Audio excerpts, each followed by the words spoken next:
como moitas outras da historia da música, prestada non ven do campo da música, senón que ven tomada do que sería o campo das artes plásticas. O minimalismo foi unha tendencia principalmente escultórica, aunque tamén con algúns rasgos vinculados á arte pictórica, que surdiu con algúns artistas norteamericanos dos finales dos 50, principios dos anos 60 do século pasado.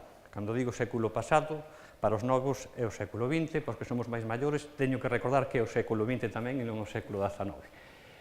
Artistas como Sol Levitt, que a súa proposta era construir formas, figuras, a partir de elementos moi pequenos, moi repetitivos. E a partir de aí tomouse este préstamo.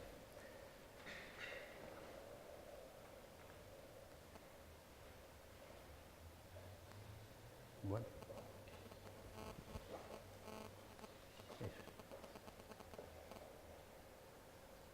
Ben, o primeiro que utilizou a palabra minimalismo musicalmente foi un compositor que para os que somos de certa edad nos sona moito como compositor de música cinematográfica e musicológica, que foi inglés Michael Nyman. É curioso que, por exemplo, nun dicionario de tanto prestixio como é o New Grove, un dicionario que utilizamos moitos persoas que nos dedicamos á docencia ou á música en diferentes situacións, aínda no ano 1980 non falaba de minimalismo, falaba de sistema. Aí tedes fixen unha foto do propio libro, e é curioso porque a esa altura xa moitas das músicas que vamos a ver despois xa estaban máis que traballadas e, en certo sentido, superadas, xa se cambiaba un pouco o que era estilo. Pero é curioso porque, ainda hoxe, este dicionario nos dá tres ideas moi simples, pero que siguen sendo válidas para definir moito do que é o minimalismo nesta época, que sería unha música aparentemente sencilla na escritura, aparentemente, de carácter diatónico modal, isto é un pouco para os músicos, non me vou a parar aquí moito en isto, e, sobre todo, unha tendencia ao uso da repetición como elemento constructivo. De acordo? Entón, vamos a quedarnos un pouco con esta última idea, que é a tendencia ao uso da repetición como elemento constructivo. Eu, habitualmente, con moitos dos meus alumnos, cando chega este tema do minimalismo, discuto que é isto da repetición. Como ven eles a repetición? A repetición é algo que nos rodea a diferentes niveis. Sempre poño estas fotos para discutir, que hoxe non vou facer discusión, ou que darían bastante discusión. Eu sempre chego á conclusión de que o minimalismo é o que está na parte inferior esquerda. Deixo aí, e despois da charla e despois do concerto, cada un que saca as súas conclusións. Repetimos, pero non repetimos, avanzamos, de alguna maneira. Outra cuestión que é interesante sempre considerar é que a repetición na música en sí mismo non é algo propio deste estilo musical, aunque hoxe no concerto veredes que é algo que está presente e que está en primeiro plano. A repetición é un feito musical como pode ser a melodía, a armonía e a dinámica, outra serie de parámetros, sempre está. Entón, sempre traigo este exemplo deste compositor minimalista vienés,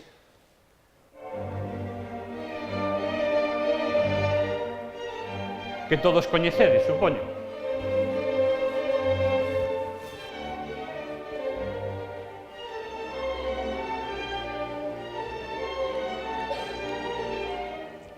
Ben, este compositor, evidentemente, é Mozart, se alguén ainda non se deu conta, e utilizo un pouquiño para que vexades algo, daos que non o mellor ledes música, que vedes que encerrei en esos rectángulos elementos que son repetitivos. Non hai que saber moita música para ver que hai elementos repetitivos ben cambiados de altura, ou a veces exactamente igual. É dicir, a repetición é un parámetro máis.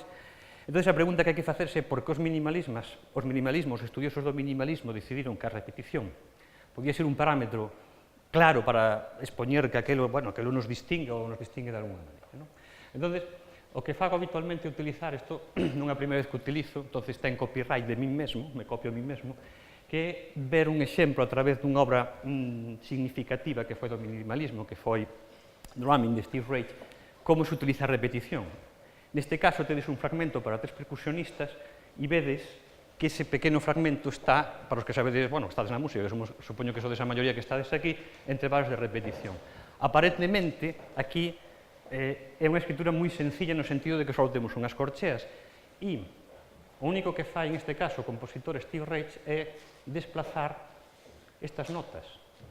Supoño que se pode ver perfectamente como as marrones son as mismas, as vermellas son as mismas e as verdes son as mismas. Se trata de desplazar, de facer técnica de fase. Algo parecido utilizan outros pasaxes desta obra, fixadevos aquí, por exemplo, hai grupos de 3, e aquí hai un grupo de 3, e aquí hai un grupo de 3 que vai con este. Está todo como desplazado. E a medida de que repetimos eso e vamos cambiando pouco a pouco, vamos entrando no que se chama técnica de fase, que foi un invento, entre comillas, deste señor Steve Reich, que partiu dun traballo previo con cintas pregrabadas, etc., pero, bueno, que nos deberían este. Traigo esta colación do título da charla, que decidín poñer un título que era esa transparencia inevitable, porque o resultado desta escritura aparentemente sinxela, nos leva a isto. Vamos a escoitar uns pedaciños que teño grabados para que vexades os resultados, sin entrar en cuestións técnicas que, se queredes despois, cando acaba a charla o concerto, pois me preguntades e se vos podo contestar, mellor.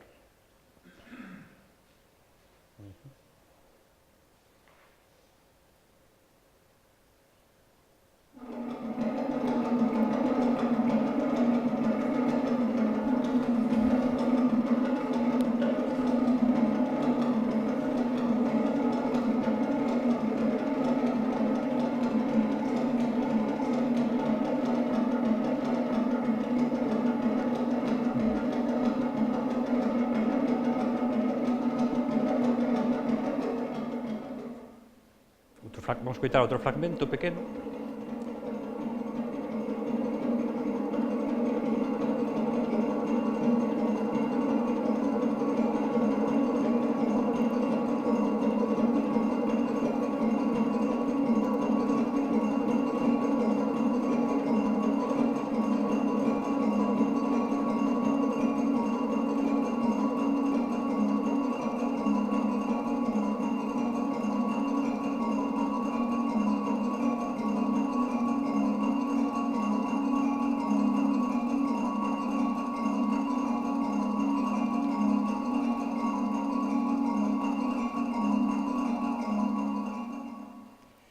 Ben, por cuestións de tempo tampouco vamos parar moito. O que quero que vos quede un poquinho a idea é de que, a pasar destes elementos tan sencillos, podemos crear unha música que hasta certo punto é certamente intrincada. E pola experiencia de algúns músicos que se achegan a veces a este tipo de música e que despois de tocar cousas que aparentemente son moi complicadas e ver esa pequena escritura, unha vez que tratan de encaixar todo isto, é cando din, caramba, isto necesita tamén un traballo e necesita unha idea.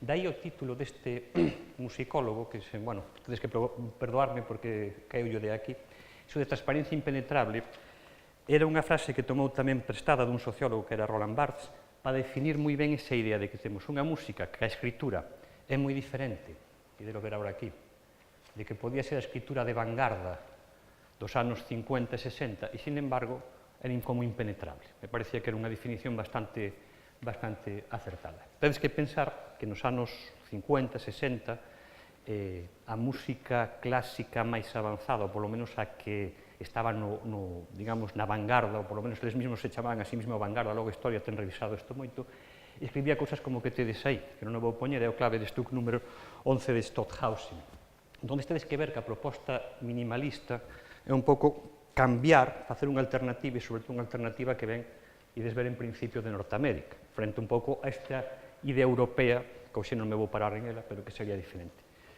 Entón, a parte de Steve Reich, hai, digamos, dous persoaxes ou dos persoeiros que debemos ter en conta a hora de o que é o arranque do minimalismo. Un é Lamont Young e outro é Terry Riley, os dous nacidos no mesmo ano que siguen vivos. Lamont Young fai unha serie de composiciones, a veces moi sinxelas, e que, bueno, desde un punto de vista musical tradicional podía valorar como isto é música, un pequeño chiste, ou que quere decir. Composicións como esta de 1960, que son dúas notas, e ele escribe to be here for any time, for a long time, quere decir, para ser mantenido o tempo que queiramos. Digamos que a idea conceptual, no? Frente a esta partitura que tedes debaixo, pois unha idea moi sencilla que o músico desenvolve. En certa parte, en certos en medida, algunha obra das que ides escoitar hoxe, parte desta idea, da que, bueno, logo desenvolvida. Pero aparte deste tipo de proposta, unha proposta, digamos, máis técnicas, temos a esta obra que se chama In Si, que en inglés quere dicir en do, unha obra que pode ser casi crítica, crítica no sentido de que a partir dela moitos músicos, incluídos Steve Reich, que estivo na primeira interpretación no ano 1964, empezaron a pensar, caramba, aquí podemos traballar de outra maneira. Esta música é unha música que pode durar, lle pasa a moitas músicas minimalistas, entre unha hora e media, e toda a partitura é esa. Non hai nada máis que iso. Son 52 módulos, 53 módulos, que os músicos deciden tocar dunha maneira libre, de tal maneira que se nos di que nunca haxa unha distancia de entre 5 ou 6 módulos. O cada músico pode pasar a outro seguinte módulo, repetindo tantas veces como quera, pero tendo en conta o que fan os outros músicos, para non distanciarse. É dicir, un pouco Terry Riley o que decide non estes no número 4, mentre o teu compañero estexa no 24. Logo hai grabacións e interpretacións, como todo isto, evidentemente. Vale? Vamos a escutar un pouquiño desta peza que se ten tocado hasta la saciedad, e agora non vou revelar aínda como. Pero é unha peza interesante, esos sentidos de nacemento da estética minimalista.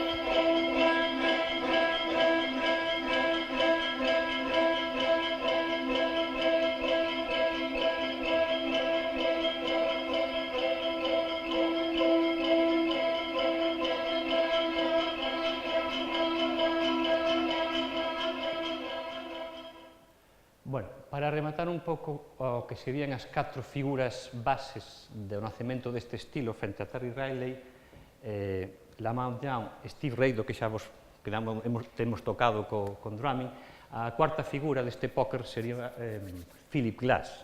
Pasa que Philip Glass, en principio, parte de outros métodos que son métodos aditivos, porque ele, unha das referencias que ten é a música hindú, onde o sistema de ritmos, para non entrar moito en detalles, se basa moito na adición e sustracción de notas. Por exemplo, aí tedes music in fifths, que é música por quintas, o que fai é engadir notas nas repeticións, na seguinte repetición quitar, sustraer notas. É unha música moi sinxela, podemos escoitar un pouquiño, ademais é moi típica dese estilo de arpexos repetitivos, que ten xenerados tamén bastantes chistes e mofas musicales sobre a súa música e parodias, que incluso chegan a salir en sitios como os Simpson e lugares deste tipo, o South Park, incluso.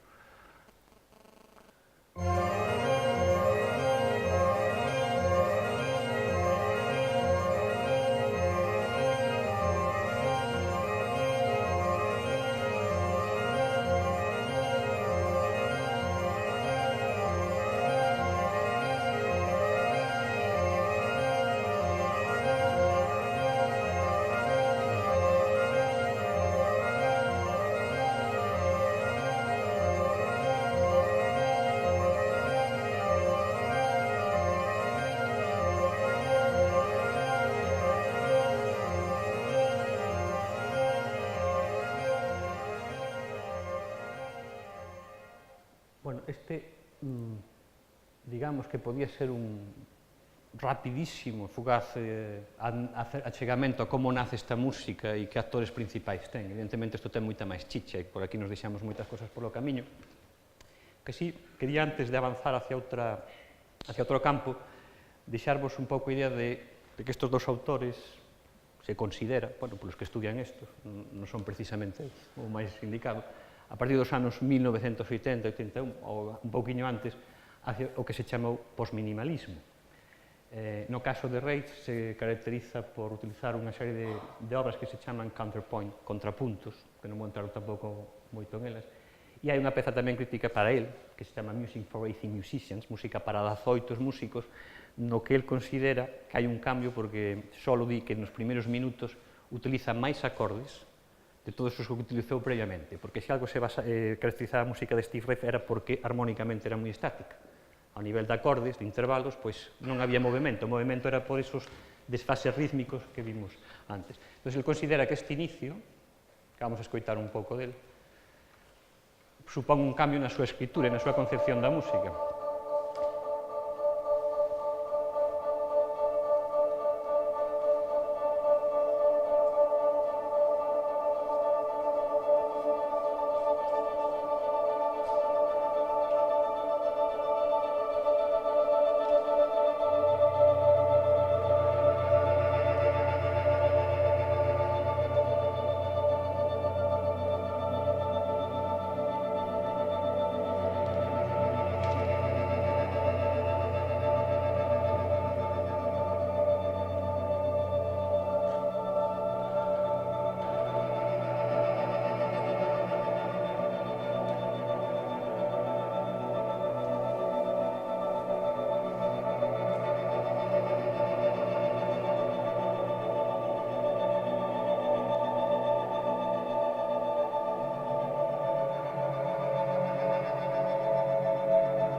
coido que se nota ben a idea de repetición mantense, pero todos esos cambios armónicos que hai en eses 2 minutos, dentro deste tipo de músicos eran, digamos, unha novedade, a utilización deso. Nesta etapa minimalista, na que estamos agora introducíndonos,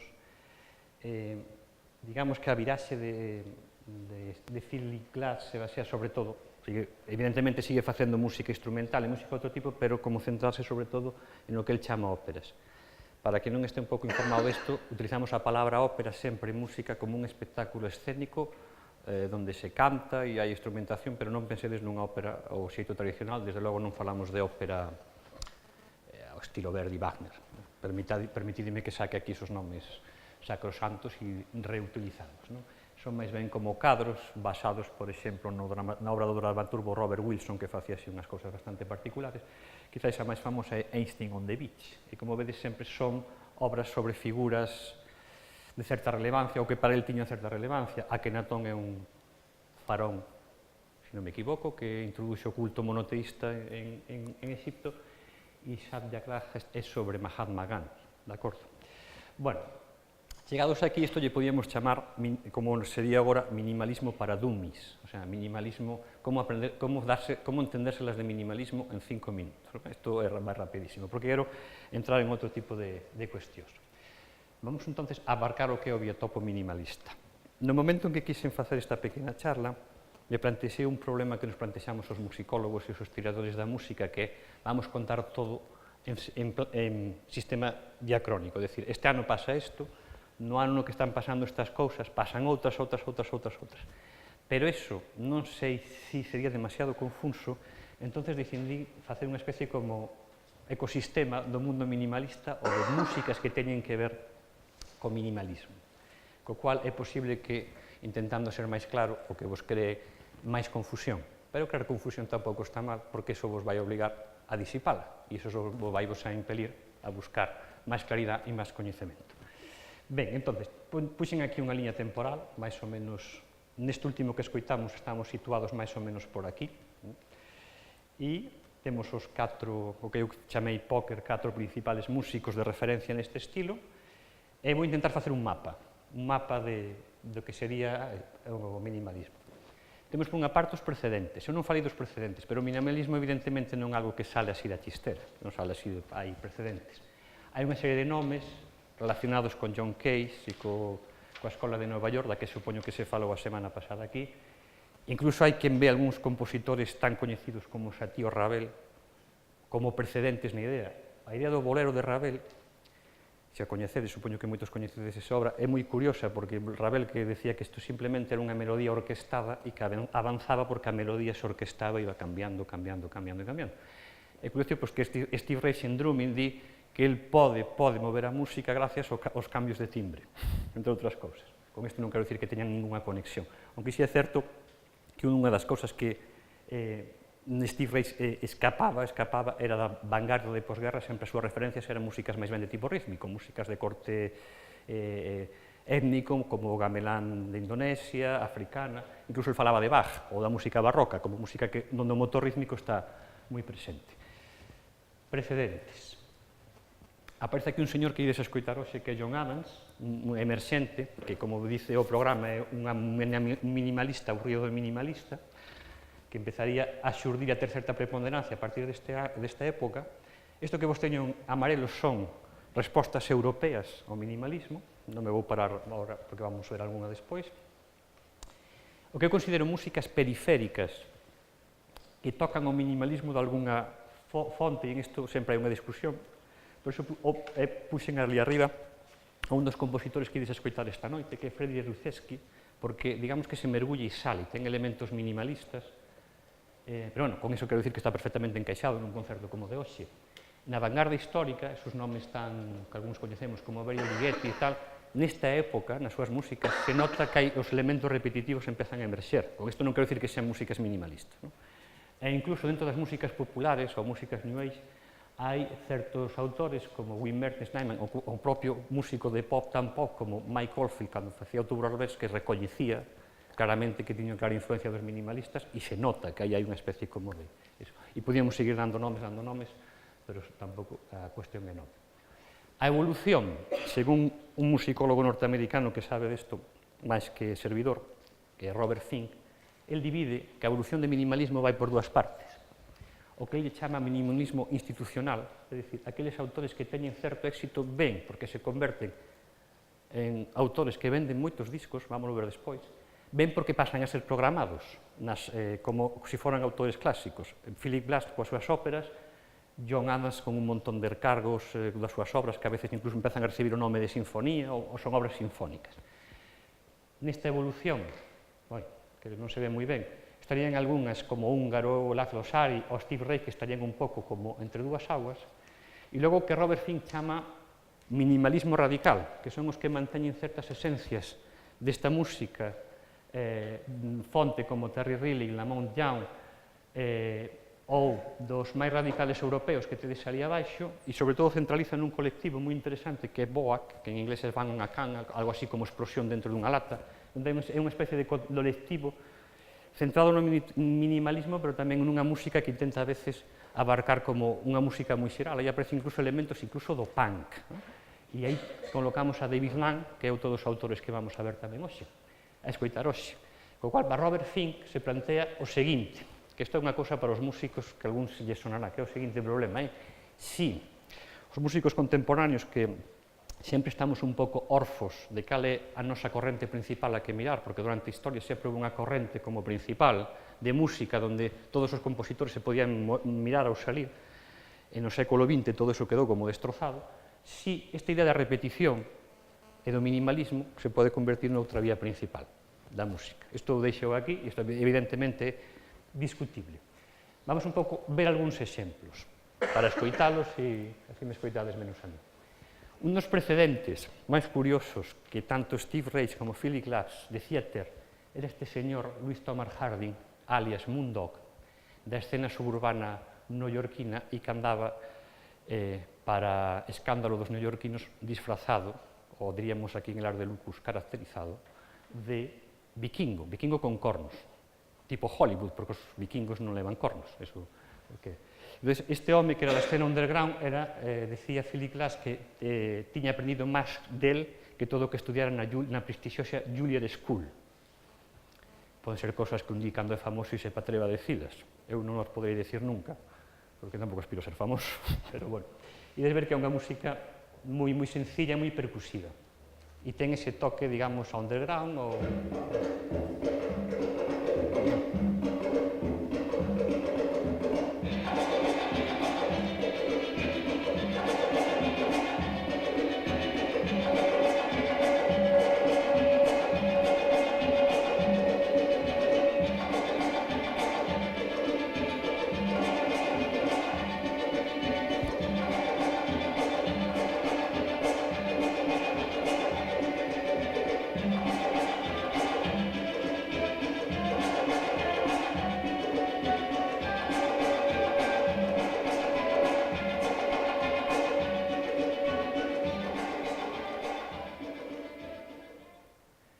Para seguir explorando este mapa, vamos a ir a ver un pouco cales as consecuencias do minimalismo en Europa, cal é a reacción.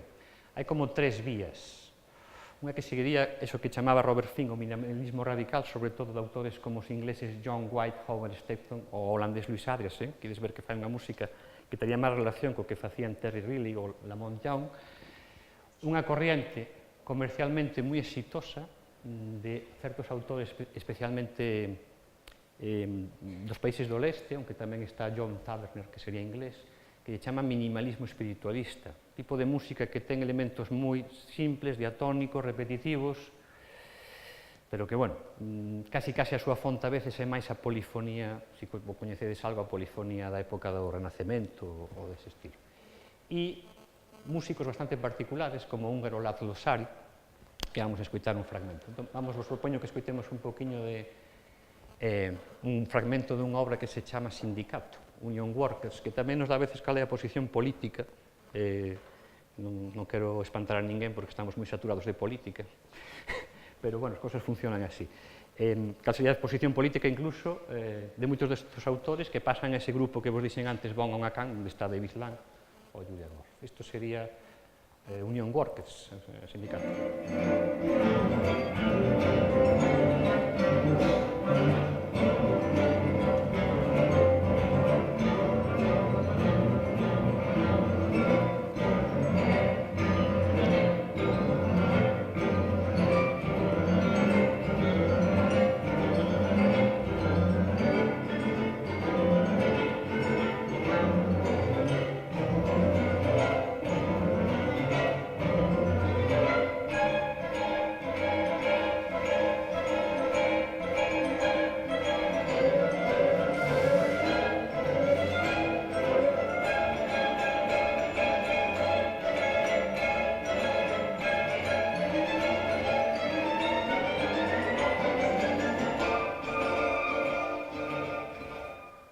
Que vexades un pouco cal é a diferencia desta música tan incisiva e tan contundente, que a veces utiliza basicamente unísonos.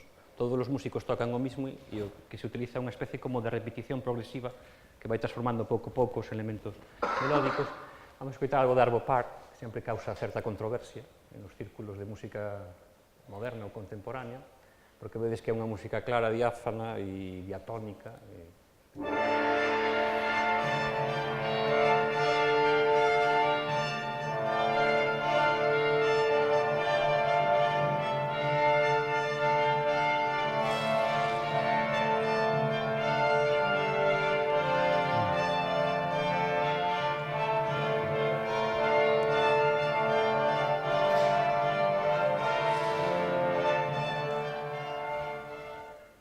Ben, vamos saltar un poquinho, pasar do que sería a influencia europea ou como se recibe en Europa este tipo de música e seguindo explicando un poquinho este mapa, vamos un pouco a eso que vos comentaba da institucionalización que fala Robert Fink, dos músicos, digamos, que teñen certa aceptación a nivel de público ou en outros parámetros. E, por suposto, neste sentido, quizáis un dos nomes máis significativos neste sentido sea John Adams, de que tamén me ides escoitar unha obra esta noite, que é un músico que, digamos, que nun momento dado, a finales dos 70, principios dos 80, empeza a coller unha vía que xa estaba explorando Philip Glass, que era non só utilizar elementos armónicos cambiantes, non só utilizar repetición, sino elementos melódicos no sentido de melodía tradicional, o cual, para alguna música vanguardista, pues eso producía un especie de choque de intereses, podríamos decir. E vamos a escoitar ao final dunha obra que se chama Soft Ride in a Fast Machine, algo así como unha pequeno viaxe nunha máquina rápida, e escoitar que hai o elemento repetitivo, pero o vento metal é claramente melódico, casi hollywoodiense, se me permitides a expresión.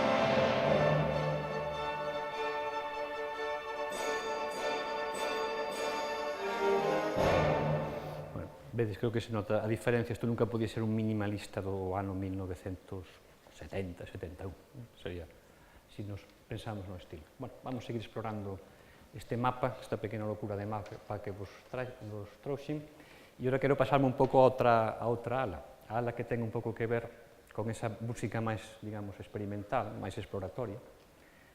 Coa base, eu tamén aí coloquei a Rusesky, a Terry Riley, a Damon Young, os europeos Stepton, White e Arjesen, e que desembocan neste grupo neoyorquino que van on a can, e tedes varios deles, entre eles David Lang, Julia Wolf, Philip Niblock, e ides a notar que a música está máis na estética de Arjesen que na estética de Adams. Vamos a escoitar unha obra da compositora Julia Wolf que se titula Arsenal of Democracy, o sea, algo así como Arsenal de Democracia. Creo que coas cousas que vos vou dicindo ides vendo un pouco por onde vai cada ala ou cada corrente, no? Que se desemboca no minimalismo.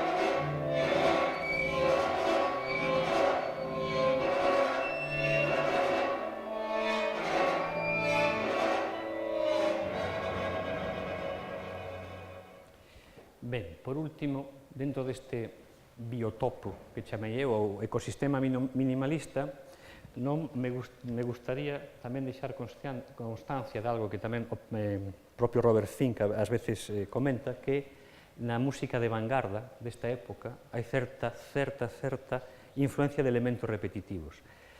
Insisto, non quero dicir con isto que sexa minimalista. Neste sentido, vos trouxen un fragmento dunha obra de György Ligeti, que no fondo sempre foi un músico bastante libre, bastante personal, inda que sempre está encaixado na vanguarda histórica, digamos que el tiña a súa propia crítica, a súa propia visión, e cada obra del casi era como un paso diferente.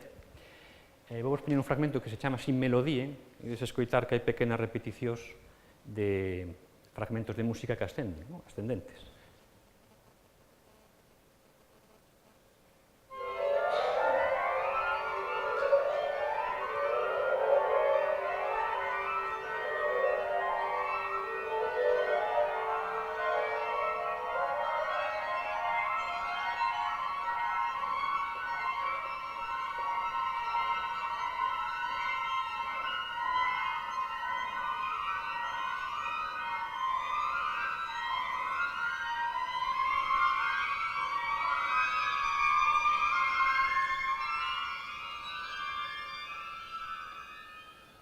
Evidentemente, con isto, insisto, non quero dicir que sean obras minimalistas stricto sensu, pero que si un pouco o medio ambiente vai contaminando un pouco toda a creación, de alguna maneira. Habría que ver hasta que punto tamén autores como estes poden influir noutro sentido. Bueno, chegados aquí, despois de toda esta viaxe pola historia do minimalismo, quedarvos un pouco con estas 4 autores, Raleigh, Young, Reich e Philip Glass, Adams como, digamos, unha figura emerxente, hai máis evidentemente, o impacto en Europa, os precedentes, a evolución, hacia que estilos podíamos constatar, e no fondo isto tedes que pensar que é como toda a historia do pensamento. Nos observamos algo e clasificámoslo para comprendelo, pero evidentemente se poden plantexar de outras maneiras, e sobre todo cando falamos de música do noso tempo, que da nosa época, e que nos falta perspectiva histórica. Non só nos falta perspectiva histórica a veces para nós, sino que a perspectiva histórica e os descubrimentos van cambiando o que nós pensábamos incluso de cousas non moi pasadas ou recentes. Bueno, para ir rematando, porque é mellor, como decía ese tópico, deixar falar a música, vamos a ver que quere decir isto de música pop para intelectuales que o musicólogo defensor da vanguarda Samuel Lippmann acuñou unha vez con certo desprecio. Cando me refiro a isto, é que dentro destas músicas minimalistas dáse un fenómeno que a veces está máis asociado ao que serían aos correntes de música popular. E cando digo popular, falo de música popular non folclórica, sino falo de música popular urbana. Por exemplo, a peza In Si, en Do, de Terry Riley, que escoitastes un fragmento antes, é unha música que non só ten sido interpretada por músicos de música contemporánea do ámbito clásico, sino por bandas de rock progresivo, bandas experimentales, bandas de jazz, porque é unha música que permite ser inclusiva, moi fácil de realizar, tanto por músicos, digamos, con máis ou menos amateurs. Terry Riley pensaba en facer unha música, el pensaba unha música que poda ter público e que pode ser avanzada. El pensaba en esos términos. A partir de aí se produce un proceso tamén con moitos destes músicos en que eles forman os seus propios ensembles, os seus propios músicos e tocan a súa propia música. Isto con mellor para moita xente non é nada especial, hai que pensar que xa algo caracteriza a historia da música europea e occidental nos últimos 120, 150 anos é a separación entre o compositor e o intérprete, o cual, no fondo, é unha falsedade, porque desde a época de Bach, e pensemos en Chopin, en Liszt, os compositores desa índole tocaban as súas propias obras. Entón, no fondo, é recuperar un pouco unha tradición que sempre existiu. A diferencia é que, claro, isto se produce nun contexto que son os anos 60, donde esa disgregación entre compositor e intérprete está xa moi avanzada, pero entón a idea que daba para Samuel Liebman en ese sentido é que, claro, ver a Philip Glass tocando co seu ensemble, facendo xiras, aquello recordaba máis a xira dun grupo de rock ou dun grupo dese tipo. Había esa especie como de marchamo un pouco despreciativo de música pop para intelectuales. E logo está o caso de que co minimalismo ou algunhas correntes minimalistas entran nun caso moi particular que a música clásica que se fai nese momento, vamos a entender o de clásico como parámetro para entendernos. Digo que a música clásica que se fai nese momento pasa a ser unha música que comercialmente digamos, é exitosa. Notable que estes discos de Philip Glass, Glassworks, ou Music for 18 Musicians, venderan máis de 100.000 copias. Eu sei que moitos dos que estades aquí presentes, incluso so de vender 10.000 copias debe sonar como marciano a estas alturas de campeonato. Pero, bueno, antes o comercio da música, antes de que aparecera YouTube e tal, existía así, podedes preguntar aos vosos pais e aos vosos avós.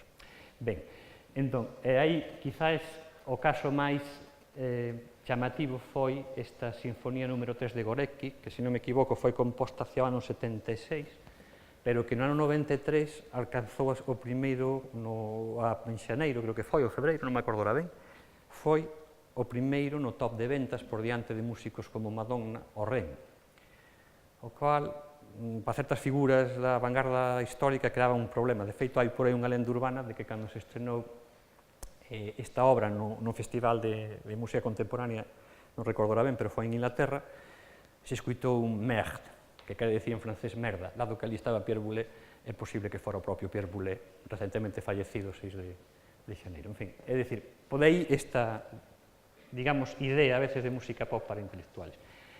Finalmente, teníamos que valorar tamén o impacto dentro da cultura popular desta música. Eu traigo a colación un documental sobre o impacto sería o impacto no medio ambiente da humanidade, que se chama Koyaanisqatsi. Bueno, é unha palabra inuit, casi impronunciable, e a música deste documental, que só son imaxes, é de Philip Glass. Non sei se temos internet. Temos internet? Porque non o probamos antes. Sí, teremos internet. Sí. Vou a picar, porque así podemos ver o tráiler desta obra. Sí, home, fantástico. Sí, vale.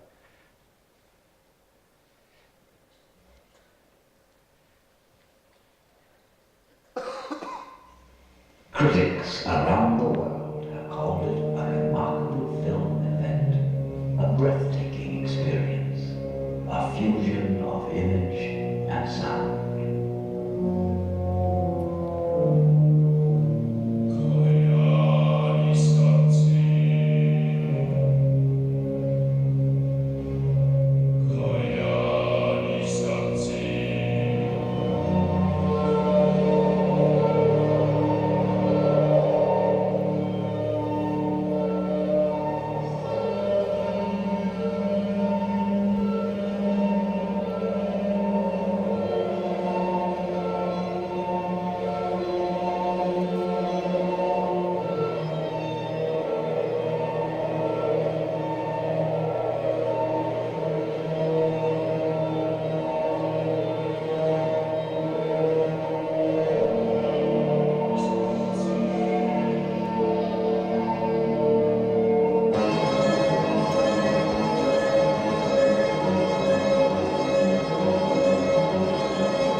música de Philip Glass con esos intervalos repetidos e repetidos que resulta prácticamente inconfundible. Bueno, chegamos ao final, vou vos propoñer un pequeno xogo imaginativo que lle chamei distopía mozartiana, para que por lo menos todos os que están quedando dormidos ou con mala cara, por lo menos se marchen alegres. Ben, me teño planteado unha vez que pasaría se Mozart tivera nacido e fora compañeiro na Juilliard School de Steve Reich e se fixera máis amigo del que Philip Glass, que en principio foron colegas.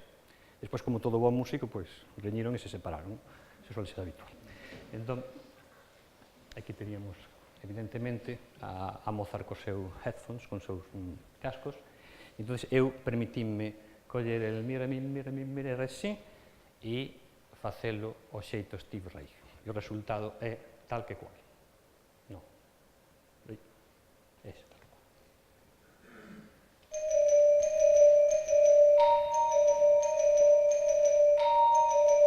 E unha corchea para diante.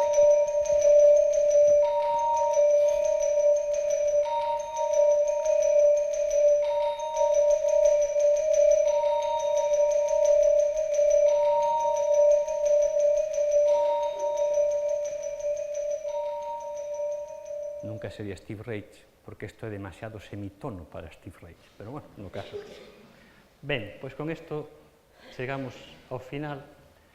Espero que disfrutara desta charla, desta fast speech, que chamaría eu, e que ora vos quededes ao concerto, que vai ser estupendo, seguramente, do meu camerat, estou falando ben, Santiago, e eu quero agradecer a Diego Ventoso por terme invitado unha vez e felicitar a todos os que están detrás deste evento que xa está polo cuarto ano e na medida en que vaya crecendo cada vez teremos a sensación de que non se foi algo que quedou no pasado e, por tanto, corto e, por tanto, minimal.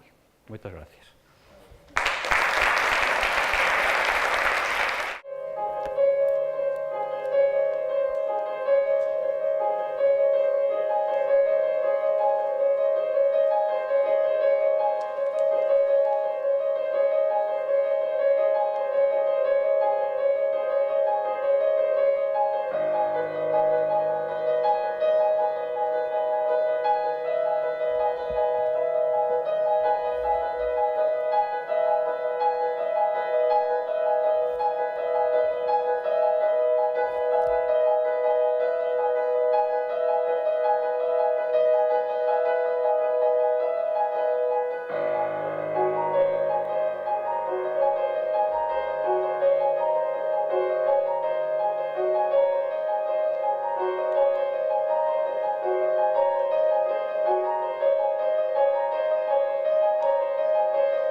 combination of age and rated coming together, irresponsible for the speed of the passing time. I think the combination of age and a rated coming together is responsible for the speed of the passing time. It's 6 months now, and I can tell you, truthfully, few periods in my life have passed so quickly. I think the combination of age and a rating coming together is responsible for the speed of the passing time. It's 6 months now, and I can tell you, truthfully, few periods in my life have passed so quickly. I am in excellent physical and emotional health. I think the combination of age and a rated coming together is responsible for the speed of the passing time. It's 6 months now, and I can tell you,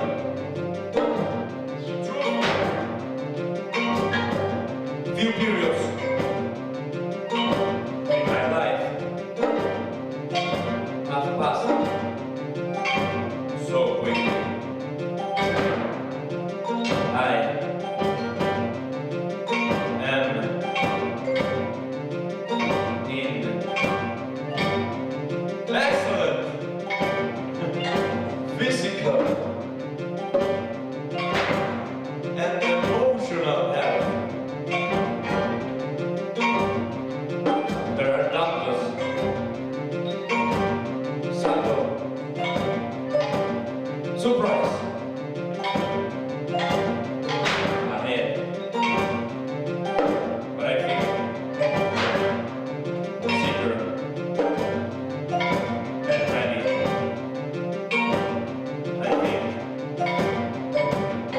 the combination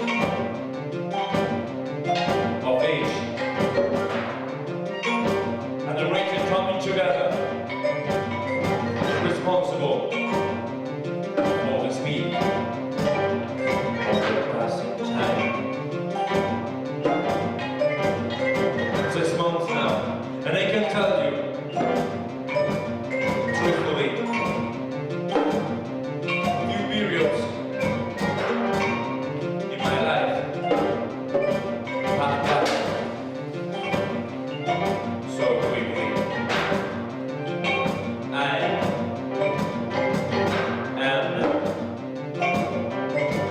in excellent physical and emotional health. There are doubtless subtle surprise ahead, but I feel secure and ready. As lovers will contrast their emotions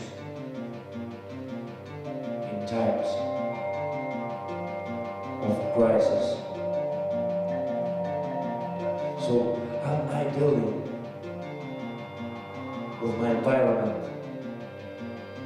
I think the combination of age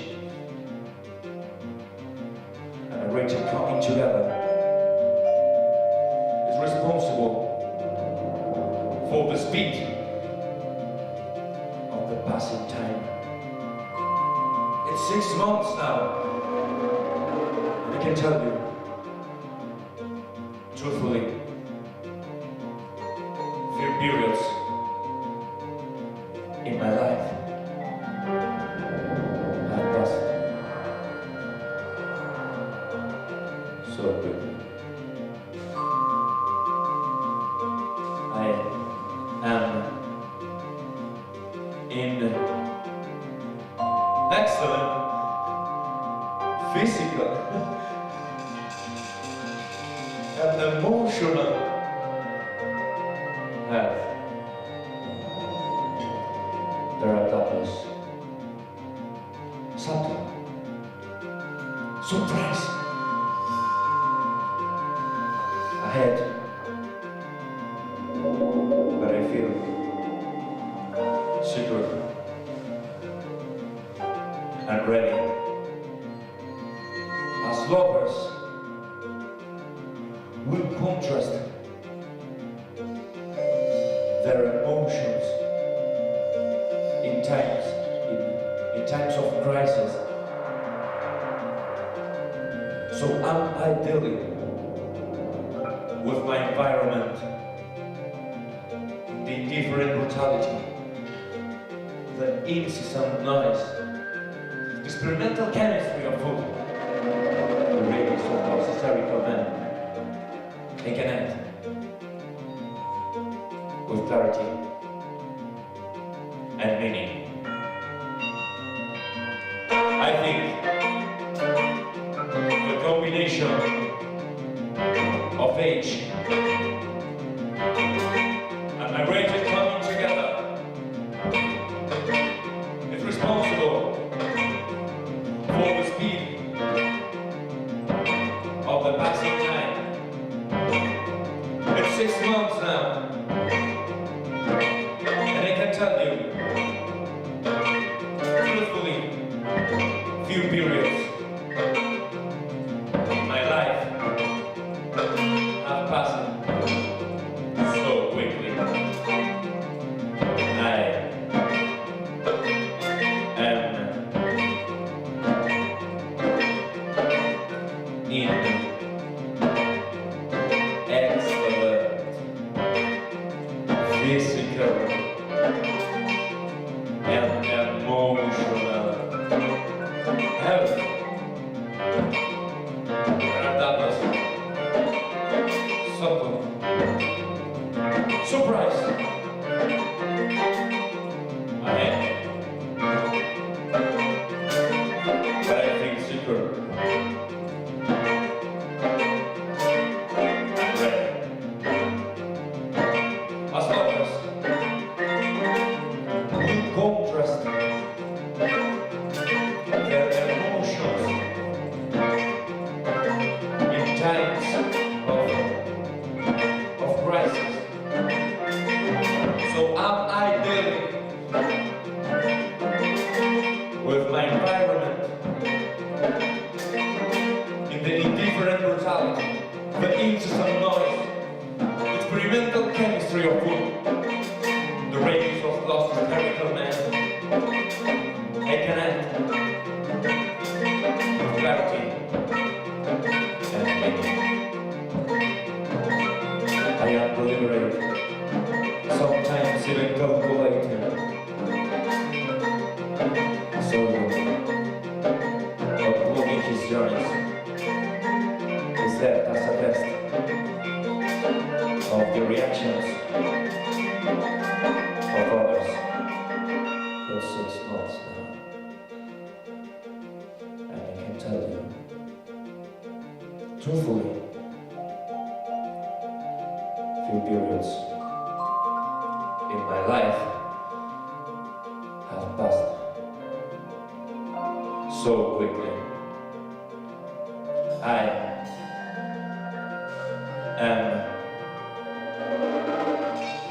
in excellent physical and emotional health. There are doubtless subtle surprise ahead, but I feel secure and ready. As lovers, we contrast their emotions in times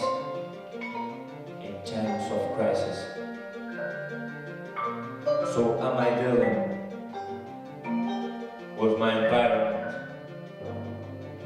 and the indifferent brutality, the incessant noise, experimental chemistry of food, the writings of those hysterical men. I connect with clarity and meaning. I am deliberate, sometimes even calculating, seldom employing histrionic steps as a test of the reactions of others. I read much, exercise, talk towards an inmate, feeling for the inevitable direction of my life. I am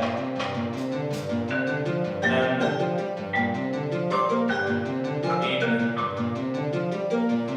excellent physical and emotional health. There are doubtless subtle surprises ahead, but I feel secure, ready. As lovers, we contrast their emotions in times of crisis. So am I dealing with my environment in the indifferent brutality, the incessant noise, experimental chemistry of food, the ravings of lost hysterical men.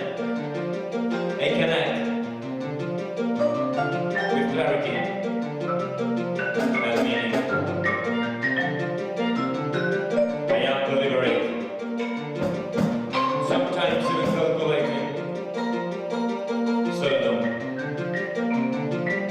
employing histrionic, except as a test of the reactions of others.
Salvador.